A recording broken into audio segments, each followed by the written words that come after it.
안녕하십니까. 저는 스킨큐어의 제품을 개발 총괄하고 있는 박덕훈이라고 합니다. 미백 화장품에 대해서 말씀드리겠는데요. 우리나라는 이제 다른 나라에는 없는 기능성 화장품이라는 카테고리를 운영하고 있습니다. 중국 같은 경우는 유사하게 특수 화장품, 그 다음에 일본 같은 경우는 의약 외품, 미백, 이제 영어로는 스킨 화이트닝, 어떤 제품을 이제 피부에 발랐을 때 피부가 좀 하얘질 수 있다. 제품 내에 적정 농도 들어가면 그 제품에 대해서는 미백이라는 용어를 쓸 수 있고, 이제 어떻게 보면 식약처에서 일정 부분 이제 보증을 해주는 거죠. 총 9개의 미백 성분이 식약처 고시가 되어 있습니다. 식약처에서 지정한 농도로 사용한 제품은 미백 화장품이라고 사용을 할 수 있습니다. 이제 여러분들이 사용하고 계신 미백 화장품이 어떤 분은 알부틴을 쓰고 계시고, 어떤 분은 이제 비타민 C 유도체나 비타민 C류를 쓰고 계시고, 오늘은 이제 순수하게 어느 제품이 나쁘다 좋다 이게 아니고 개발자 입장에서 미백 성분들 중에 한번 이 계층도로 한번 만들어 보고 싶은 마음이 있었습니다. 이제 화장품 업계에 계신 분들은 일부 좀 싫어할 것 같긴 한데요. 이 다양하게 써야 되는데 위에 것들만 좋다 그러면 위에 것만 써야 되잖아요. 그래서 아마 비난의 화살이 날아올 것 같긴 하나 무시하고 오늘은 오로지 일반인들을 위해서만 말씀드리도록 하겠습니다.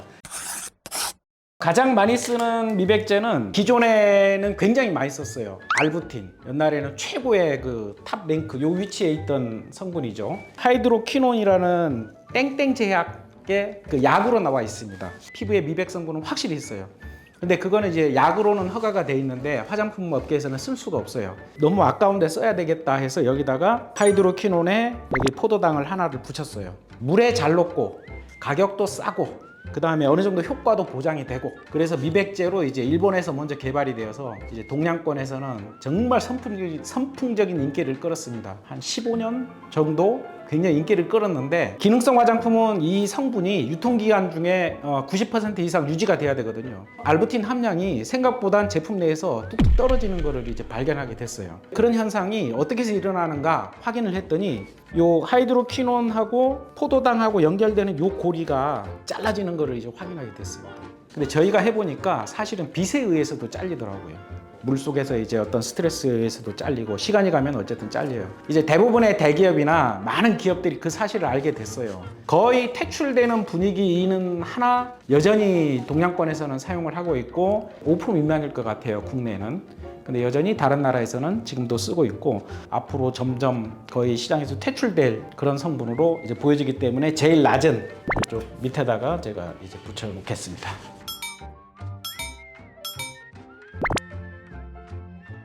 두 번째 성분은 아스코빌 테트라 아이소팔미테이트, 이소팔미테이트라고도 하고요. 비타민 C 하나에 이소팔미테이트를 4개를 붙인 게 아스코빌 테트라 이소팔미테이트, 그러니까 비타민 C 유도체 중에 하나입니다. 팔미틱 애시드가 지방산이거든요. 그래서 아스코빌 테트라 이소팔미테이트는 물에 녹지 않습니다. 얘는 오일성입니다. 항산화 비타민으로 가장 유명한데 수용성에서 유용성으로 이제 바꾼 거죠. 수용성끼리는 반응이 잘 되고 유용끼리는 잘 되지만 수용성, 유용성을 반응하는 데는 비용이 많이 들거든요. 그래서 이거는 그 식약처 고시 미백 성분 중에 가격이 제일 비싸요. 120만 원에서 한 200만 원 사이 시장가가 이제 형성되어 있습니다. 사용하고 있는 화장품 회사는 거의 없다 보시면 돼요. 장점보다는 단점이 많은.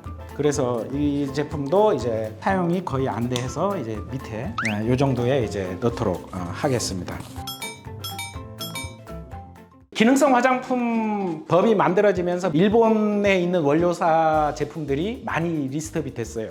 마그네슘 아스코빌 포스페이트, 여기도 보면 아스코빌이 들어있잖아요. 마그네슘 아스코빌 포스페이트 이렇게 보시면 됩니다. 가격은 적당한데 안정도가 이게 많이 떨어져요. 그렇게 제너럴하게 많이 사용은 지금 안 하고 있습니다. 그래서 한 요 정도에 넣으면 될 것 같습니다.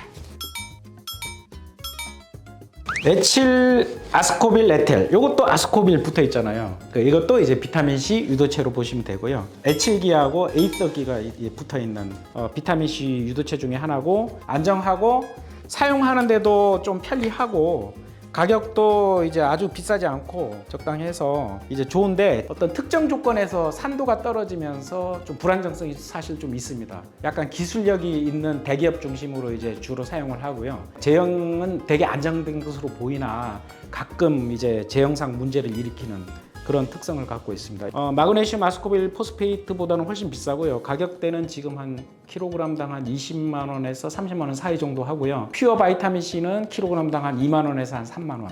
굉장히 싼 물질이죠. 비타민 C는 안정도를 확인하고 출시하고 하는데 상당히 그 많은 노력을 기울여야 되는 성분입니다.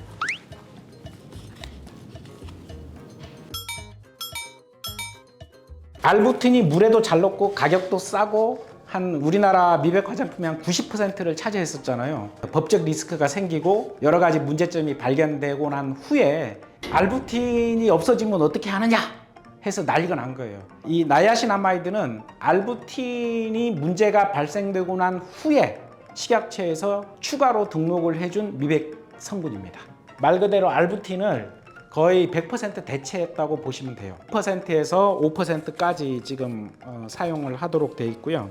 일본에서도 이제 미백제로 인정을 하고 있습니다. 그 나이신아마이드는 물에 잘 녹고 무색, 무취, 안정도도 아주 좋고 그래서 굉장히 좋아요. 그리고 나이신아마이드는 또 다른 기능이 항노화 효과도 상당히 있는 비타민이에요. 서구에서는 나이아신아마이드가 고함량으로 들었다. 이거 이제 항노화 제품이네 이렇게 느끼는 거고 일본이나 우리나라에서 나이아신아마이드가 제품에 들어서 이제 했다 그러면 미백 화장품이다 이렇게 느끼는 거예요. 사람의 표피가 있고 표피 밑에 기저층이 있고 그 다음에 진피가 있거든요. 표피와 진피가 만나는 요 사이에 멜라노사이트라고 문어처럼 이렇게 다리가 쭉쭉쭉 나와 있는 모양으로 돼 있는데 거기서 멜라닌을 만들어요. 표피 자체는 색소를 만들 수가 없어요. 멜라닌 형성 세포에서 멜라닌을 만들어서 옮겨줘야 돼요. 요 표피 쪽으로 자꾸 밀어내요. 그러면 표피가 이제 깜잡잡하게 변하거든요. 바로 생기는 게 아니고 며칠 있다가 이제 피부가 까매지죠. 근데 이제 나이아신아마이드는 그 멜라닌을 못 만들게 하는 기능은 없어요. 각질 세포로 가는 그 신호를 차단을 할 수가 있어요. 이제 알부틴이나 다른 미백제들은 직접적으로 멜라노사이트에서 멜라닌을 못 만들게 하는 기능을 하는 거고 나이아신아마이드는 멜라닌을 못 만들게 하는 기능은 할 수 없고 이제 그 멜라노사이트에서 각질 세포로 가는 그 경로를 차단할 수 있는 기능이 있습니다. 그래서 일본에서는 나이아신아마이드 단독으로 처음에는 쓰다가 멜라닌을 못 만들게 하는 성분하고 같이 쓰면 효과가 더 좋더라. P&G 같은 데서는 이 나이아신아마이드 플러스 N아세틸 글루코사민 이렇게 두 개를 조합해서 쓰기도 하고 또 다른 회사에서는 나이아신아마이드 뭐 다른 비타민C 유도체 같이 쓰기도 하고 실제 미백 효과는 좀 떨어지는 그렇지만 이제 알부틴을 대체하기에는 충분한 미백 화장품의 거의 한 95% 정도는 나이아신아마이드가 함유됐다고 보시면 될 겁니다. 여러분 제품을 찾아서 뒤에 이제 이렇게 뒷면을 보면 미백 기능성 화장품 또는 이제 주름 미백 이중 기능성 화장품 경우는 보시면 거의 대부분 나이아신아마이드가 들어있을 겁니다. 미백 기능으로만 봤을 때는 효능이 좀 떨어진다. 그래서 이 정도의 자리를 하도록 하겠습니다. 당나무 추출물이라는 게 있습니다. 되게 특이하죠. 다른 거는 전부 싱글 이제 물질 하나짜리인데 얘만 이제 추출물이에요. 2000년에 이제 처음 그 기능성 화장품을 할 때 미백 원료로 우리나라에서 제일 큰 기업이 이제 미백 성분으로 이것도 등록을 해주십시오 해서 등록을 시켰어요. 대기업이 이제 특허도 갖고 있고 연구 개발이나 모든 걸 해서 거의 그 회사 전용으로 쓰기 때문에 여기에서는 뭐 어느 위치에 넣기는 이제 애매한. 만약에 붙인다면 열외. 이거는 열외시키도록 하겠습니다. 유용성 감초 추출물. 한약재에서는 이제 약방의 감초.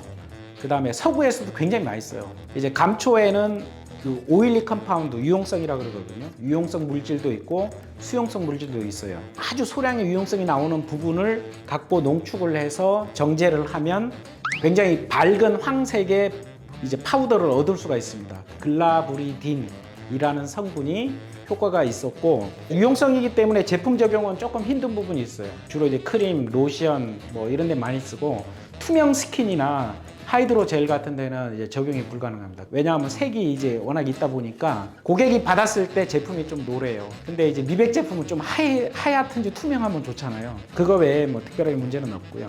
유용성 감초 추출물 같은 경우는 한방 화장품에서 약간 선호해요. 한방 화장품이 너무 하얗면 이게 또 뭔가 안 들어있는 것 같잖아요. 또 한방 약재들을 추출하면 색이 되게 진해요.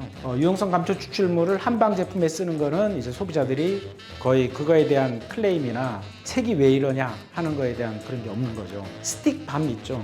미백제로 이 성분이 많이 사용되고 있습니다. 그래서 최근에 괜히 인기를 끌면서 굉장히 많이 사용되게 돼요. 나이시나마이드 같은 거를 넣어서 이제 만들려면 만들긴 하겠는데 충진하는 과정이 이제 석출돼서 깔아앉거나 해서 여러 가지 그 제조 공정상 문제가 많아요. 지금은 이제 유용성 감초 추출물을 대체로 이제 많이 쓰고 있다.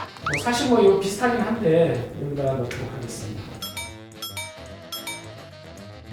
알파 비사보롤입니다. 원래 처음 개발된 거는 이제 유럽에서 캐모마일에서 이 알파 비사보롤이라는 성분을 얻어냈고요. 그러다 보니까 가격이 당연히 엄청 비싸죠. 구조가 그렇게 복잡하지 않거든요. 그래서 이거를 이제 합성을 하게 됐어요. 천연은 이제 가격이 엄청 비싸고 합성은 그 천연에 비해서 한 5분의 1 가격. 합성이 시장을 이제 석권하게 됐었는데 존슨즈에서 베이비 오일에 이 성분을 애기들용으로 이제 사용을 했습니다. 합성은 임퓨리티가 있거든요. 컨타미네이션 된 것들이 좀 합성 공정에서 생겨난 물질이 있는데 그 물질이 알레르겐을 유발한다. 근데 마침 그때 브라질에 있는 캔데이아 나무라는 남미에서 자라는 나무가 있어요. 장가지를 쳐서 찌면 이제 거기도 에센셜 오일이 이제 스팀 방식으로 해서 나오거든요. 캐모마일에서 왔던 알파 비사보롤은 가격도 비싸고 함량이 너무 낮아서 지금은 이제 거의 시장에서 없어진 상태고요. 합성은 또 쓰기에 또 꺼려지고. 근데 브라질에서 그 문제를 해결을 한 거죠. 순수 국내 연구에 의해서 이제 식약처에 어플라이해서 이제 고시화된 9가지 중에 이제 내중에 이것도 이제 나이시나마이드 고시할 때쯤 아마 고시가 됐어요. 2009년인가? 오일 성분이고 가격은 비싸요. 인비트로 실험을 해보면 사실 이 성분이 제일 효과는 좋아요. 독성이나 이런 게 전혀 없고 기본적으로 진정 효과를 갖고 있으면서 동시에 미백 효과도 이제 확실하게 이제 나타낼 수 있는.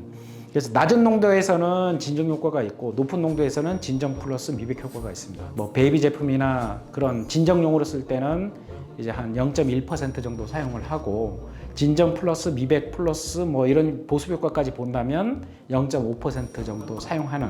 단점은 역시 이제 유용성 감초 추출물과 마찬가지로 이제 기름 성분이에요. 스킨이나 이런 데 적용을 하려면 가용화제를 써야 되기 때문에 제형을 만드는 데는 좀 불편한 점이 있습니다.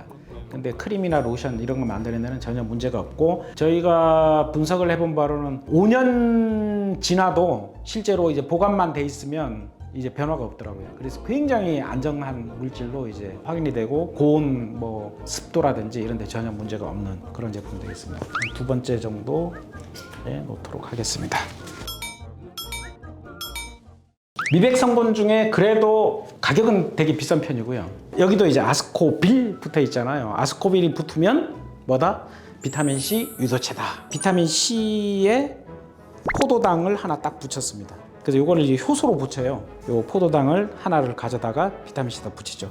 가격대는 상당히 비싼 편이고요. 이게 이제 천연으로도 나와요. 그러니까 천연 비타민 C에 천연 글루코스를 해서 붙여서 인증을 받아서 코스모스 인증도 있고요. 그런 원료가 되겠습니다. 안정도는 저희가 테스트해 본 바로는 상당히 좋습니다. 원래 초창기 개발은 일본에서 개발이 되어서 지금은 이제 특허가 만료돼서 여러 회사에서 지금은 생산을 하고 사용하는데 특허권에 대한 어떤 그 문제 같은 게 전혀 없습니다. 그리고 물에 잘 녹기 때문에 투명 스킨, 하이드로겔, 그 다음에 뭐 로션, 크림 다 만들 수 있습니다. 그래서 저희도 아스코빌 글루코사이드를 2% 사용한 미백 비타민C 제품을 생산, 공급하고 있습니다. 참고로 아스코빌 글루코사이드가 좀 비싸요. 시장에서 보면 아스코빌 글루코사이드를 주성분으로 사용한 미백 화장품을 찾기가 굉장히 힘듭니다. 사실 비타민C 제품 중에서도 좀 귀한 제품이라고 보시면 될 것 같습니다. 미백 고시 성분 계급도 상에 에르메스급이라고 할 수 있습니다. 스킨케어 제품은 아스코빌 글루코사이드를 미백의 이제 투명 제품에 주로 많이 사용을 하고 있고요. 그 다음에 크림하고 로션에는 주로 이제 알파 비사보롤을 많이 사용하고 중저가는 나이시나마이드 이렇게 세 개를 저희는 주로 사용하고 있습니다.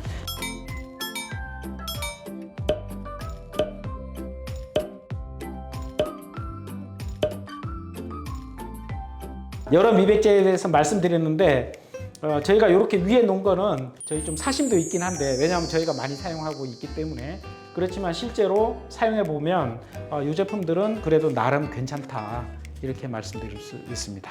오늘은 우리나라 미백 성분에 대해서 제가 간략히는 아니고 장시간 말씀드렸는데 도움이 되셨길 바랍니다. 감사합니다.